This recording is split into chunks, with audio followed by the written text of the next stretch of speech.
Hi hello నమస్తే friends, అందరి ఆడపడుచులందరికీ వరలక్ష్మి శుభాకాంక్షలు. సో ఈరోజైతే నా షాప్ దగ్గర ఒక సిస్టర్ వాళ్ళైతే వరలక్ష్మి వ్రతం చేశారు. నన్ను కూడా ఇన్వైట్ చేశారు. పిలవకుండానే వెళ్ళాలనుకుంటాం, పిలిచిన తర్వాత ఆగుతాము మనమైతే చెప్పండి. సో నేనైతే వెళ్ళాను. అక్కడ అందరు ఇంకైతే ముత్తైదులకైతే వాయినమైతే ఇచ్చారు. అందరితో పాటు నాకు కూడా ఇచ్చారు. సో చాలా సంతోషంగా అయితే ఉంది. వరలక్ష్మి వ్రతం అనగానే ఏదో ఏదో వాయినాలు ఇవ్వాలి అలా ఇలా అనుకుంటారు, అలా ఏమీ లేదు. సో వాళ్ళు మనం పిలవడమే ఎక్కువ.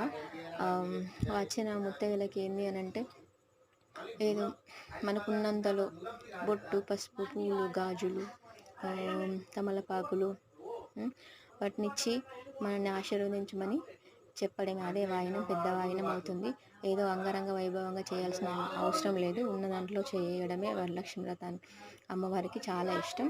సో ఫ్రెండ్స్, ఓకేనా? వీడియో నచ్చితే లైక్ చేయండి. ఓకేనా? బాయ్.